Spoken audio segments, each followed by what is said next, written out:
Hi, this is Marsha Kish, and today I'm going to be talking about a deployment plan for blended learning. I'm going to walk through a step-by-step guide on how to get started with the blended learning process in your hybrid, your virtual, or your social distancing classroom. So let's get started.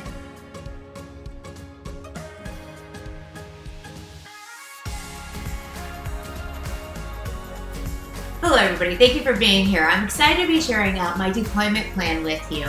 The ideas that I'm giving and providing have been tried and true. For the last 10 years, I've been a blended learning coach, traveling around the country helping teachers just like you, implementing blended learning into their classroom. Today, like I said, I'm going to walk you through how to get started. You can start this process whenever you feel like you're ready. If you want to start at the beginning of the year, go for it. If you want to start in January, have at it.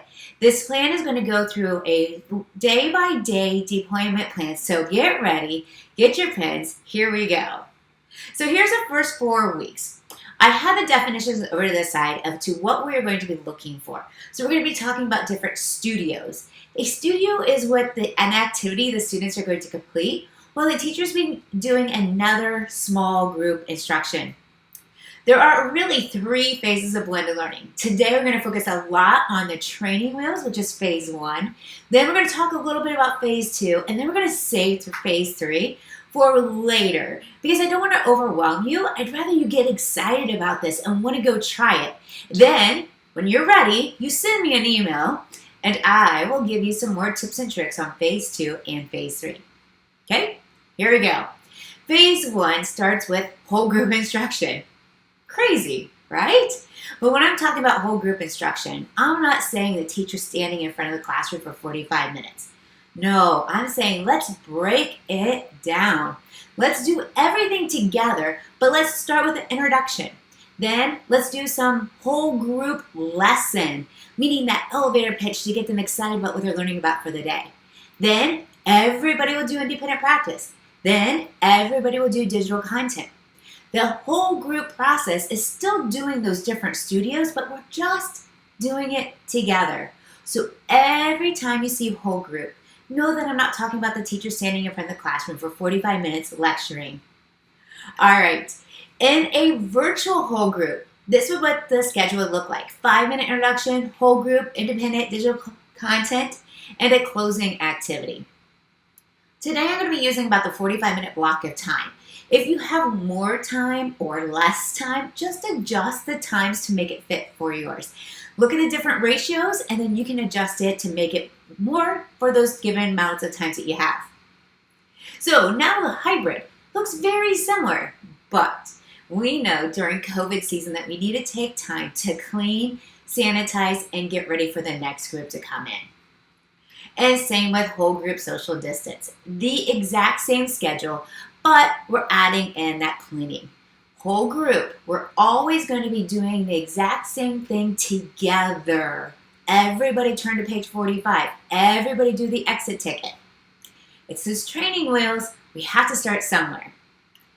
Whew, that's day 1. No big deal. We got this because that's what we've been doing. So now let's take a look at what day 2 is. Another whole group day? Yeah, it's okay. But then Wednesday, day 3 of this plan, we're going to do 2 studios. We're going to do a small group with a teacher and independent practice. Here's what it looks like. From the student view, the student's going to come into class. They're going to get the introduction and attendance or a bell ringer. Then they will travel to a small group 1. Then they'll do independent practice. Now, one group of students might start with independent practice, then go to the small group. So you have to be really smart about what type of independent practice you give the students. Give them something that you just showcased in that whole group instruction, so that way they can feel confident in doing it.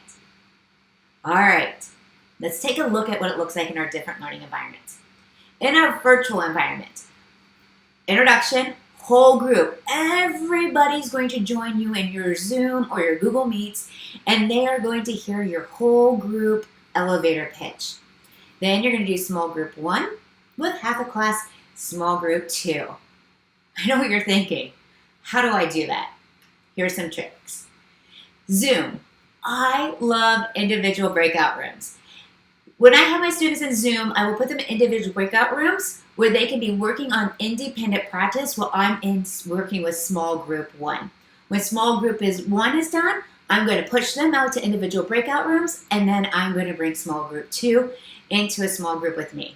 It works, I promise. Individual breakout rooms are amazing. If you need to learn more about that, I have a blog post talking about Zoom and Zoom breakout rooms.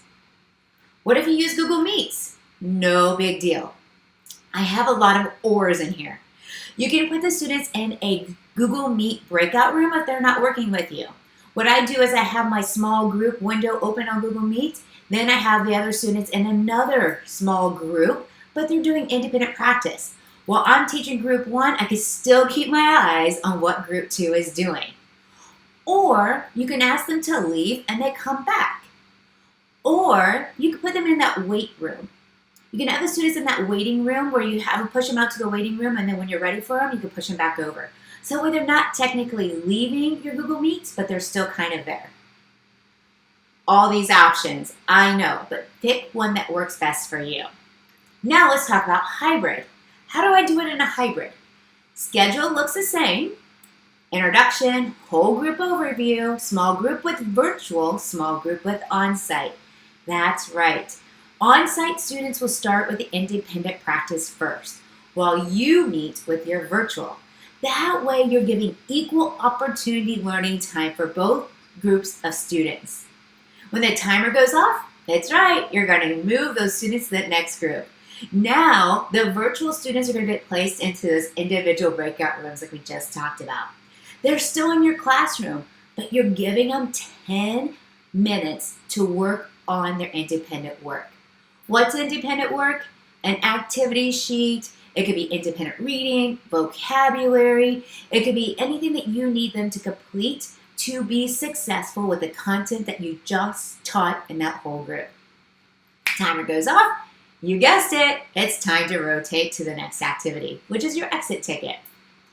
Talk about a social distancing classroom. This means all your students are in your classroom, but they're all 6 feet apart. Whew. All right, so what do? What I've been telling my teachers is stand in front of half of your class. I know, it's kind of awkward, but because of the social distancing environment, we don't always have the ability to bring those students to the front or get to be in that environment with them. So I just stand in front of the small group. Or I could have them safely come to the front of the room. When I've been in a classroom since COVID, I've noticed that there's about a 6-foot barrier between the front of the room and the first set of desks. So I would have the students come safely to that area. We're using pool noodles, those foam pool noodles, to segregate to show how much space is 6 feet. So one kid will have one end of the pool noodle. Okay, we're 6 feet apart. So it's still manageable. But number one thing, follow the guidelines by your district.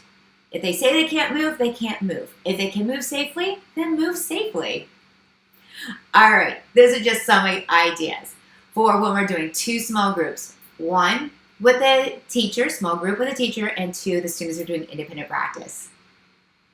Whew. All right, we're almost to the end of the first week. Friday, you guessed it, we're going to try what we did on Wednesday again. Not the exact same lesson, no. We're going to be doing it where we're going to have those 2 groups. And we're going to be working with those 2 groups to kind of figure out how and practice that environment. So small group 1 and independent practice. Halfway, you flip. All right, let's go to week 2. Week 2, whole group instruction on Monday. Tuesday, whole group instruction. Friday, whole group. Remember what I said to you. Whole group is not standing and talking for 45 minutes. You're still breaking apart your lesson. So something has to happen on Wednesday and Thursday. Wednesday, we're going to do 2 groups again, but this time instead of independent practice, we're going to do digital content. I love digital content because digital content is an extra set of eyes and ears in the classroom. Does that make sense? It's like you have a second teacher in the classroom, meaning that when the teacher's teaching something in that small group, they're hearing it again in digital content. Wow. That's pretty cool. Take a look at the photo down below. You can see that the headphones are there. There's a checklist and a set of directions on the pink card. Clear written directions, no matter what learning environment, are essential. Headphones over the ear, a mandatory. I know those kids like those little earbuds, but man, over the ear headphones work really well. So let's break it down. Virtual. In our virtual environment, we are going to be doing 2 groups.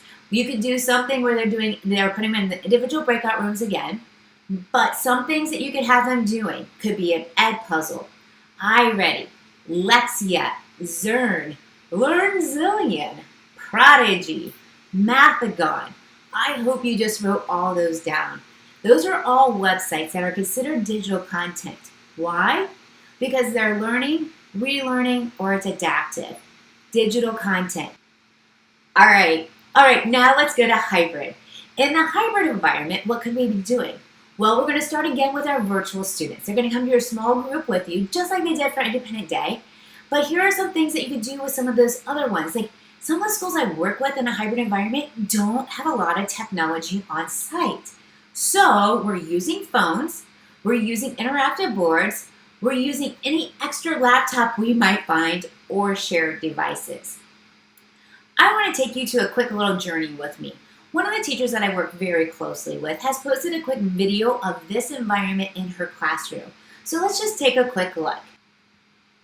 This is my friend Haley in Cypher ISD, and this is her classroom environment where she is having the students doing multiple studios. But what I want to share with you is how she's getting those students to safely be engaged and using technology. So we just did a quick view of her classroom. Again, Haley Reinhardt, you can go ahead and find her. What you see there, independent practice. You see that they have some hands-on learning opportunities, all this we're going to talk about in a second. They don't have a lot of technology, so she's using her interactive panel, which you'll see right here. And then they even are using some shared devices. So if you go back up and look at some of her photos that she has posted, everything is done safely. The very first thing the students do when they go to these different learning environments is they hand sanitize their hands. She has kids on site and virtual at the same time. So when the kids have those shared devices, you bet they're going to be doing it safely. Cleaning their hands before, cleaning their hands after, and wiping down the keyboards. It works. All right, let's talk about a social distancing classroom. This is where all the students are in the classroom together. I would again stand in front of the classroom for some of the students that are with me, half the class with me is standing in front of them. Or of course you could do some of those other activities, like I said, with those pool noodles, having painter's tape on the floor so they know where they can go. But again, those over-the-head earphones are important because they're going to be listening and learning through digital content. So having headphones available for them is going to block out you talking to half the class while the other class is learning online. Whew. Okay. Now, we made it through the first 2 weeks. On Thursday, we're just going to do the small group and independent practice again. So we're doing it twice that week. Small group of digital content on Wednesday, small group independent practice on Thursday. Let's go to week 3. Week 3, whole group on Monday, whole group on Tuesday. Uh-oh, a test day on Friday. Oh boy, something's going to have to happen there. But let's go to what we're going to do on Wednesday. We're going to do small group and a future ready activity. Future ready, what does that mean? A future ready activity is where the teacher's teaching a concept in the classroom and then they're going to do something kinesthetically with that concept. For example, this team of students, they're going through in math class and they are going and they're making a budget where they're going through the newspaper trying to spend a certain amount. The teacher gave each of them a different amount and they had to go through and budget a meal for a family of 5. When we're talking about future ready, it's creating, collaborating, communicating, using critical thinking skills. So what I'm going to do now is give you some examples in those different learning environments. So starting out with our virtual, again, breaking down the lesson, okay?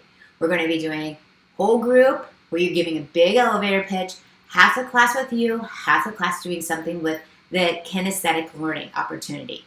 Some examples. For virtual, low tech, man, our students have so much screen time. So what I'm going to do is I'm going to do low tech activities such as scavenger hunts, cooking for fractions, drawing, get out a piece of paper or draw, sorting, building, posters, even community projects, raking leaves. Isn't that motion? Isn't that physics? So thinking outside the box for our virtual kids so that they're not on the screen all day long. I have a lot of these resources that I posted clear back in March when we first went into virtual learning. So definitely go to my blog post to have some of those different ideas that you can use. Or here are some tech ideas. You can use a program called AutoDraw. Well, you're going to have to find out what that is, so go take a look. It's a poster creator, which is super fun to do. Seesaw.me, where students can record themselves, draw, create, Flipgrid, Toontastic, Canva, S'more.com, not the s'more you eat, but s'more that you create. Oh, I love s'more. Powtoons, Incredibox, Music, Chrome Music Lab. All of those are creation websites that you can use with your students in a virtual environment. So it doesn't just have to be a worksheet or watch a video. We can definitely get those creative juices going. Students don't like it because they actually have to put effort into it, but the reward outweighs the complaints. All right, let's go into a hybrid environment. So same thing with hybrid environment. In the virtual world with the virtual students, what I like to do is I like to have an on-site student with a virtual student in a breakout room, especially for labs. And if something is going on in a breakout room, I can watch that student in my classroom. If that student looks up at me and goes, oh, I know something's bad, so I'm going to go talk and look into that breakout room right away. So you can do for labs, projects, book talks, creating timelines together. Don't think of them as two separate groups of students. Think about how you can unify the two of them and create a learning environment that works for both groups. On-site students definitely can be doing some sorting activities. I love sorts. Laminate them, wipe them clean. Gallery walks. You can have a gallery walk set up. The students can go and draw and write. Leave it with a Post-it note. Book talks, STEM bends, creation boxes. Let me talk to you about these two real quick. A STEAM or STEM bin is where I'll have a box, a clean plastic box, and what I'll do is I'll have inside of there different things that the students can create, build, or design. For example, a track, a box, a bike, or a wall. And inside of here I might have some just small manipulatives, and I'll have one box per student. Then next week I'll clean everything down, sanitize it, and then another student will get another box. This is a great activity. If you want to know more about this, send me an email and I'll tell you about some of the things that we use with it. Or what I do is I give each of my students a creation box.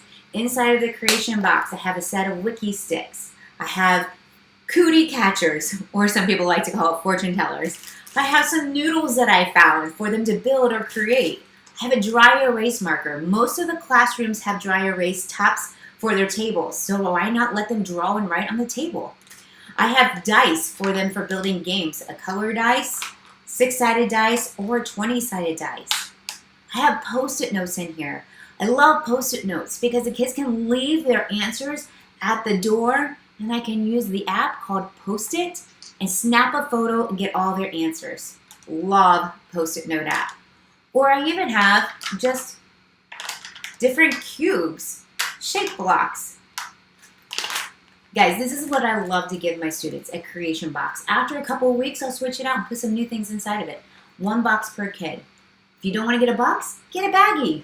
Works the same way. All right, now let's talk about social distancing. In our social distancing classroom, we are going to definitely do some low-tech posters, anchor charts, the Frayer model. I love the Frayer model. What is it? Use it in a sentence. Love it. Vocabulary cards, building. They can sit at their seats and build something. Of course, gallery walks, safe social distance gallery walks. Or board games. Love board games. You can do a lot of board games from 6 feet apart. Don't believe me? Join one of my sessions and I'll show you how. And I'll give you examples of those. Or tech games such as Jeopardy Labs. Flippity.net has tons of interactive games you can do with your students. Breakout EDU, wow, digital or the true breakout boxes. Google Slides, Jamboards, all of these are future-ready activities that you can use in your social distancing classroom. All right, let's keep rocking and rolling. I told you something is going to happen the day before the test. Here's what's going to happen. We're going to do 3 studios. Yep, 3 studios in one day for a review. We are going to be doing it where we're going to be meeting with the students in a small group. We're going to be doing independent practice and digital content, all within one day. Auditory, tactile, visual, those are all the things that are going to happen to help them review for that test. So here's the breakdown. It switches up a little bit. We shortened the whole group overview because it's a review. You don't need to have a lot of time with them. You're just going to be like, tomorrow's going to be the test. Here are some of the most important things to remember for the test. All right? In our virtual, start with the groups that are struggling the most. Put them in a group with you first. Set your timer for 10 minutes. Man, I love my timers. I have timers everywhere. I will set my timer for 10 minutes. Once my timer is up, I know it's time for me to move on. Another thing, groups 2 and 3, they get to pick. Do they want to do independent practice first, or do they want to do digital content first? But they need to do both. And there you see it says checklist. We need to make sure that we give the students a checklist. Putting it in your Google Classroom, putting it in Schoology, putting it inside a Canvas. Something where the students are going to be able to see what they need to complete. If you don't know about checklist, wow. Take a look at the link that I just posted. I'm going to give you 5 free checklists that you can start to use now. All right, hybrid. Same thing, same exact amount of time, but now we're going to do group 1 with a mixture. I'm going to have some virtual and I'm going to have some on-site. My on-site students are going to safely socially distance close to my table, and then I'm going to have my virtual kids join me in that small group. Groups 3 and 4 will have their checklist. I like to print my checklist for the on-site students. They have a printed checklist, and then, of course, a digital checklist for the students that are in the virtual world. Social distance. Again, I'm going to work with group 1. Now I have 3 groups. You can put the kids, when they come in, into 1, 2, and 3 groups, like section it off, or you can do what we do is called the 15-minute rule. Here in Ohio, we're allowed to be in a little bit closer than 6 feet apart for 15 minutes. Then I can move over to the other group. So again, they can socially distance closer to you, to the front of the room for that small group, and socially distance back.